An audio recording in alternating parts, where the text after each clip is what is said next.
The night my husband let me play with his nephew was one of the most exciting nights of my life. It all happened a couple weeks ago. The sun dipped low on the horizon, casting a soft orange glow over the city skyline from our townhouse window. I watched the evening take hold, the hum of traffic below, mingling with the faint sounds of distant conversation. It was the kind of calm that usually brought me peace, but tonight, it left a weight in its place. David, my husband, had left earlier that afternoon for a weekend work retreat. It wasn't the first time he'd gone away for business, but his departure today felt different. Maybe it was the request he'd made, as he kissed my cheek goodbye. "Ava," he'd said, lingering for a moment, "keep an eye on William while I'm gone. He's still figuring things out, and I don't want him to feel like a guest. Make him feel at home." William, his nephew, just 19, had been staying with us for a couple of weeks, fresh out of high school and preparing for college. In the city, he'd arrived at our door with bags slung over his shoulders and an endearing mix of shyness and gratitude. David had insisted we take him in for a while to help him get settled. I hadn't minded. William was polite, respectful, and had a certain quiet charm that was easy to be around. Still, the house felt different with David gone. The dynamic between William and me had always been cordial, but tonight, as the sky deepened to twilight and the house settled into its usual evening stillness, I felt a subtle shift. Maybe it was the absence of his steady presence, or perhaps something I couldn't quite put my finger on at 7. I heard the familiar creak of the stairs. William appeared in the doorway to the living room, his dark hair slightly tousled, dressed in a simple hoodie and jeans.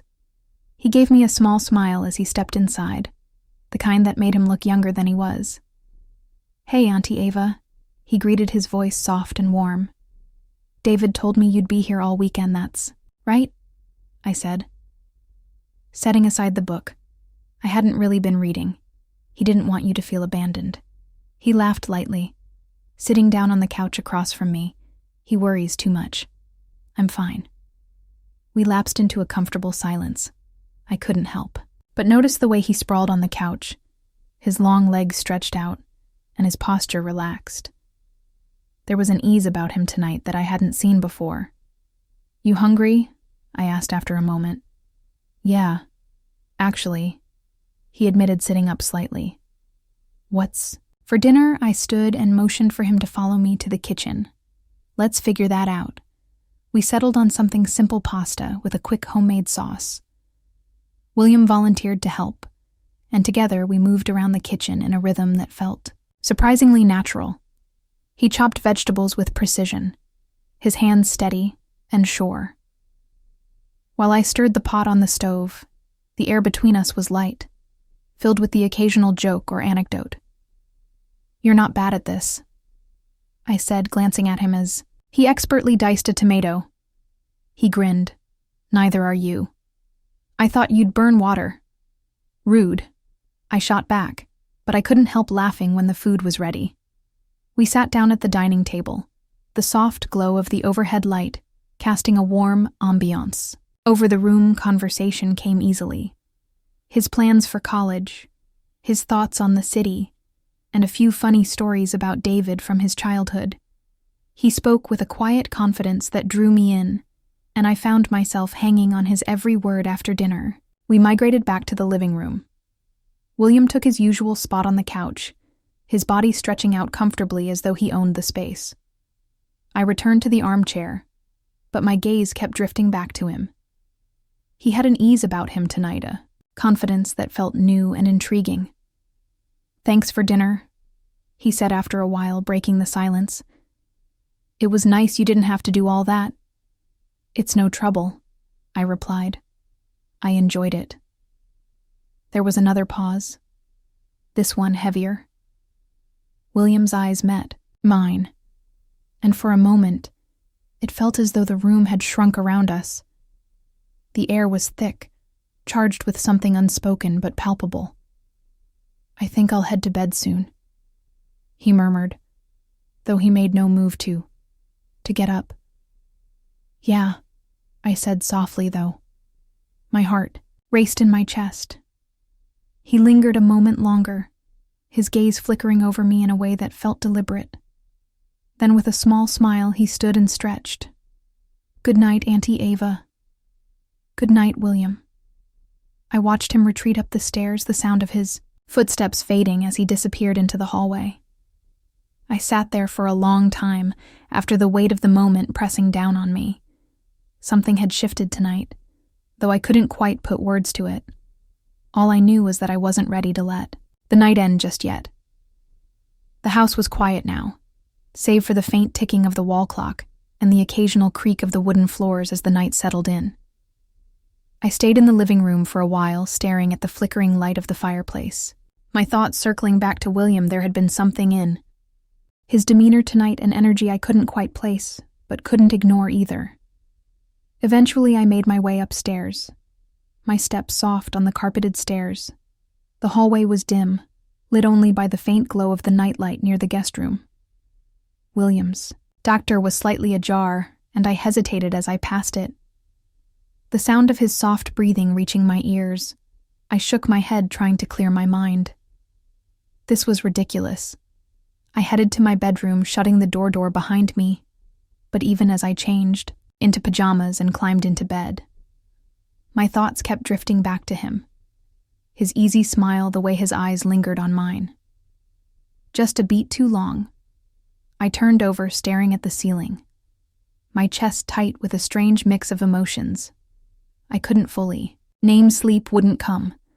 The stillness of the house felt oppressive. The silence loud in my ears. I wasn't sure what compelled me, but after what felt like hours, I found myself slipping out of bed. My bare feet were silent against the floor as I moved down the hallway, my steps guided by some unspoken pull. William's door was still ajar, the faint light from his bedside lamp casting a soft glow into the hallway. I stood there for a moment, my heart pounding in my chest. "William?" I called softly. Barely above a whisper, there was a rustle of moviem from inside, and then his voice low and warm. "Yeah." I pushed the door open, gently stepping inside. He was sitting up in bed, the blankets pulled around his waist. His dark hair was mush, his eyes heavy, lighted with sleep, but alert. "Couldn't sleep," I admitted, standing awkwardly by the door. He smiled faintly, his head tilting slightly. "Me neither." For a moment, we just looked at each other, the weight of the silence filling the space between us. Then, almost hesitantly, William patted the empty space on the bed beside him. "Do you want to sit?" he asked, his voice soft but steady. I hesitated, every rational part of me screaming that this was a bad idea. But there was something in his gaze and openness, a quiet vulnerability that drew me in. I crossed the room and purr on the edge of the bed, careful to keep a respectable distance. "Is something on your mind?" he asked, his tone gentle but curious. I hesitated, unsure how to answer. "I don't know," I said, finally just restless. I guess he nodded, his gaze steady on mine. "Me too." The air between us felt heavy again, thick with unspoken words and unacknowledged feelings. I glanced at him out of the corner of my eye, taking in the sharp angles of his jaw, the curve of his lips. He looked different, in the soft light, softer, more vulnerable. "I'm glad you're here," he said suddenly, his voice breaking the silence. I turned to him, my brow furrowing slightly. "What do you mean?" He shrugged his eyes, dropping to his hands. "I don't know, it's just nice to have someone around. Someone who gets it. I guess gets what I asked," my voice barely above a whisper. He looked up at me, then his gaze piercing and raw. What it's like to feel alone, like no one really sees. "You?" The honesty in his words hit me like a punch to the gut. I swallowed hard, my throat tight. "I see you." I said softly, the words slipping out before I could stop them. His eyes widened slightly, and for a moment neither of us moved. Then slowly, reached out his fingers brushing against mine. The touch was electric, sending a shiver down my spine. My breath hitched, and I looked at him, searching his face for some sign of what he was thinking. "William," I began, my voice trembling slightly, but he shook his head, cutting me off. "It's okay," he said, his voice barely above a whisper. I need this." Even if it's just for a moment, I didn't know what to say. My mind, a whirlwind of thoughts and emotions. But as his fingers laced with mine, his touch warm and steady, I found myself leaning into him, the space between us. Dissolving, his other hand came up to cut my face. His touch gentle but firm. I closed my eyes, the world falling away, as I surrendered to the moment to him. Our lips met. Tentative at first, a soft brush of skin against skin. But then, the kiss deepened, the heat between us building. With each passing second, his hands moved to my waist, pulling me closer, and I let him, my own hands finding their way to his shoulders. It was wrong, I knew that, but in that moment, it felt like the most natural thing in the world. His lips were warm against mine, soft but insistent. I felt the weight of him, the closeness, the undeniable pull that had been simmering beneath the surface. All evening, my heart pounded in my chest, each beat loud and frantic in the quiet of the room. "William," I whispered against his mouth, unsure of what I was trying to say. Was I asking him to stop, to continue? Even I didn't know. But he didn't pull away. Instead, he deepened the kiss, his hands gripping my waist with a firmness that sent a shiver racing down my spine. I found myself leaning into him, my body responding in ways that felt both foreign and achingly familiar. He broke the kiss, his forehead resting against mine as we both tried to catch our breath. His eyes searched mine, dark and intense, as if trying to gauge what I was thinking. "Are you okay?" he asked softly, his voice barely above a whisper. I nodded, though my mind was spinning. "Yeah," I managed to say, though the word felt small and inadequate. He smiled faintly, his thumb brushing lightly against my cheek. "Good," he said, his voice tinged with relief. For a moment, we just sat there, the silence between us, thick but not uncomfortable. I could feel his heartbeat against mine, the steady rhythm, grounding me in a way I hadn't expected. But as the initial haze of the kiss began to fade, reality started to creep back in the weight of what we were doing, of who we were to each other, loomed large in my mind. This is crazy," I said, finally, my voice trembling slightly. William chuckled softly, his breath warm against my skin. "Yeah," he agreed, his tone light but serious. "But it doesn't feel wrong, does it?" I hesitated, the question hanging in the air between us. Did it feel wrong? My rational mind screamed that it did that. This was a line we should never have crossed. But my heart, my traitorous, aching heart, told a different story. "No." I admitted, the word slipping out before I could stop it. "It doesn't." His smile widened slightly, a flicker of something like hope in his eyes. "Then maybe it's not," he said softly, his hand still cradling my face. I wanted to believe him.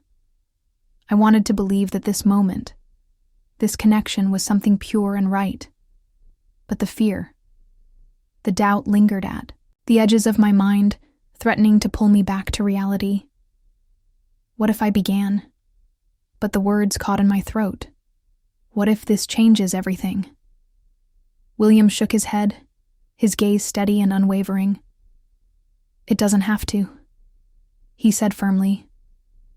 "We can take it one step at a time. No pressure." no expectations. Just this.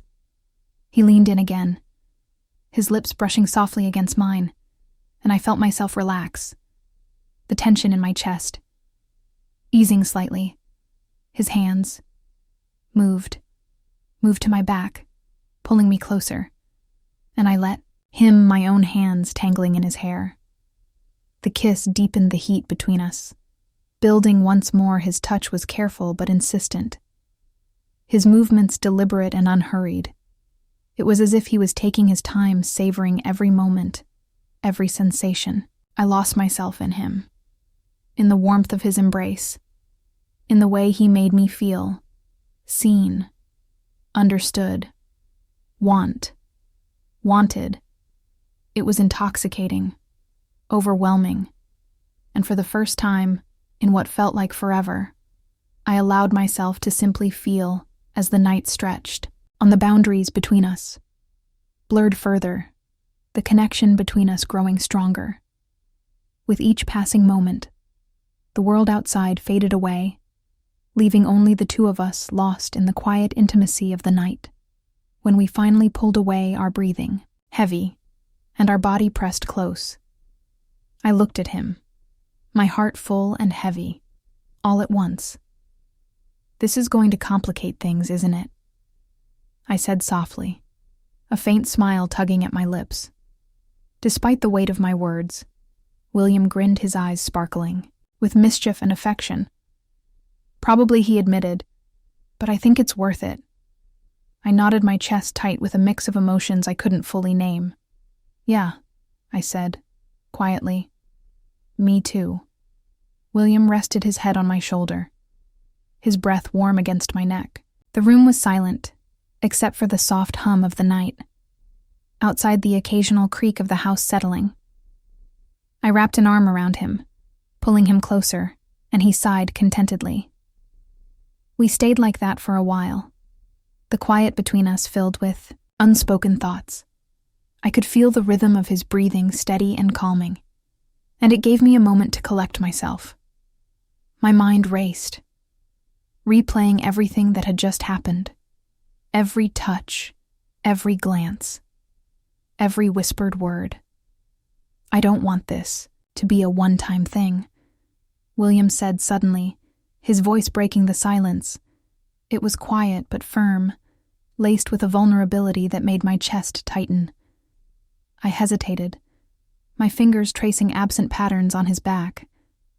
"Neither do I admitted softly, "but I don't know how we make this work." William lifted his head to look at me, his eyes filled with a determination that caught me off guard. "We'll figure it out," he said. "We don't have to have all the answers right now. We just take it one day at a time." His words were reassuring, but the weight of the situation still lingered. The reality of what we'd done, of what we were now to each other, was a lot to process. But at the same time, the thought of letting this go, of letting him go, was unbearable. "Okay," I said, finally, my voice barely above a whisper. One day at a time, he smiled, leaning in to press a soft kiss to my forehead. "That's all we need," he said, his words, a quiet promise. We stayed like that for a while, longer, wrapped up in each other, the rest of the world forgotten. It felt safe, comforting, like we'd found something we didn't even know we were looking for. Eventually, the night began to catch up with us, the weight of exhaustion settling in. William shifted, pulling away slightly. "To look at me, we should probably get some sleep," he said, his voice tinged with reluctance. I nodded, though I didn't want to let go of him just yet. "Yeah," I agreed, my own reluctance clear in my tone. But then he turned to look at me, his expression open and raw. "I don't want to leave," he admitted, his voice trembling with vulnerability. "I don't want this to end." I swallowed hard, my chest tightening at his words. "Then don't," I said, my voice steadier than I felt. Stay his searched mine for a moment, before he leaned in his hand, finding mine and holding it tightly. "Are you sure?" he asked, his voice barely audible, as if he was afraid of breaking the fragile connection between us. "I'm sure," I said, and I meant it. Without another word, he closed the distance between us, his lips meeting mine in a kiss that was soft and tentative, but laced. With an undeniable hunger, I responded instinctively, my hands finding their way to his face, pulling him closer. The world outside faded away as we lost ourselves in each other, the firelight casting flickering shadows across the room. Every touch, every kiss felt like a revelation, a deepening of the bond that had always been there but had only now come to light. It really went from bad to worse, and I did not know what a young guy was capable of. Wow. His touches were so amazing, and each time, I thought it was the last time he was ready for another round. Eventually, I think we finished after 5 or 6 times when we were done. William's hands slid up my arms, his touch sending shivers down my spine. "I've wanted this for so long," he murmured, against my lips, his voice thick with emotion. "I just didn't know if you felt the same. I didn't realize it either." I admitted, my forehead resting against his. "But now that I do, I don't want to stop." He smiled softly, his thumb brushing against my cheek. "Then we won't." The hours stretched on as we explored this new territory together, each moment more intense and intimate than the last. There was no hesitation, no fear, only a shared understanding that this was where we were meant to be. By the time the fire had burned down to embers, we were wrapped in each other's arms, our breathing slow and steady. William's head rested against my chest, and I ran my fingers through his hair, marveling at how right it all felt. "This changes everything," he said, quietly, his voice barely above a whisper. I nodded, pressing a kiss to his forehead. "It does," I agreed. "But it's a change I'm ready for. We'll figure this out together, one step at a time." William smiled, his eyes meeting mine with a warmth that made my heart ache. "I trust you," he said simply. "And I trust you," I replied, my voice filled with conviction as the night stretched on. We stayed there on the couch, wrapped in each other's warmth, unwilling to let the moment end, whatever challenges lay ahead. We knew we would face them together, bound by a love that had finally been set free. The next morning, I woke to the faint sound of birds outside the window and the soft creak of footsteps in the hallway. For a moment, I wasn't sure if the events of the previous night had been real or some vivid dream, but the lingering warmth in my chest told me it was real. Every glance, every whispered word, every shared touch. I took a deep breath and got out of bed, pulling on a sweet sweater as I made my way to the kitchen. William was already there, standing by the counter with a cup of coffee in his hands. His hair was slightly messy, and he wore an oversized hoodie that made him look younger, more vulnerable. He looked up as I entered, his face breaking into a shy smile. "Morning," he said, his voice soft but warm. "Morning," I replied, my voice still groggy with sleep. I moved to pour myself a cup of coffee. The silence between us, comfortable but charged, the weight of what we'd shared hung in the air, unspoken, but ever present. William leaned against the counter, watching me with an intensity that made my skin prickle. "Are you okay?" he asked, his voice laced with concern. I nodded, meeting his gaze. "Yeah," I said. "I'm okay." "Are you?" He hesitated for a moment, before nodding. "Yeah," he said, though there was a slight tremor in his voice. "It's just, I can't stop thinking about last night." I set my coffee down and stepped closer to him, placing a hand on his arm.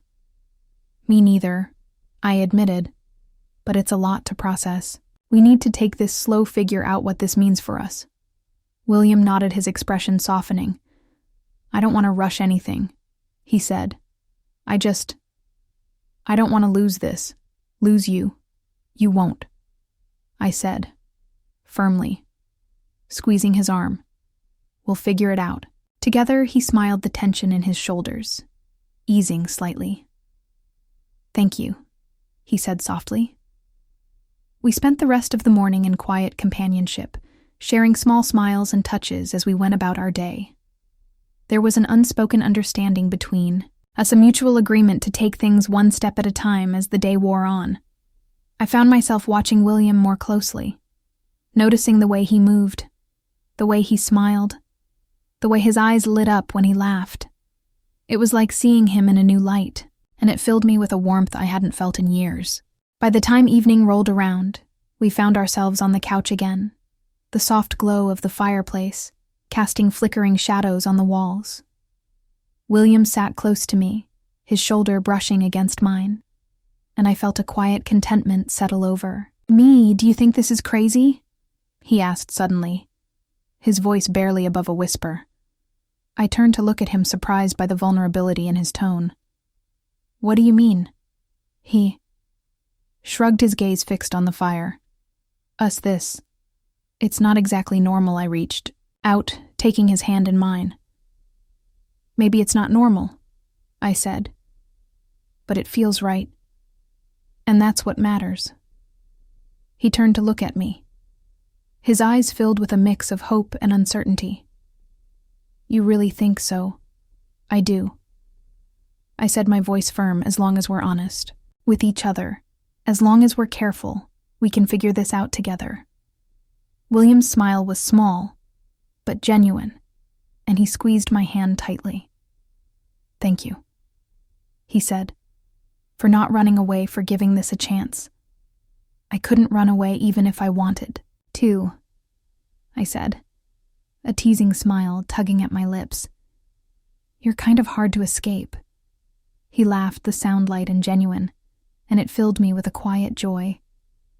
In that moment, I knew that whatever challenges lay ahead, we would face them together. As the night wore on, we stayed like that, side by side. The warmth of the fire and the comfort of each other's presence wrapping around us like a blanket. It wasn't perfect, and it wasn't easy, but it was ours, and I think that was enough. I'm not sure if it is okay what I did, and I haven't told David anything yet. Should I tell him? I don't know. I just don't know.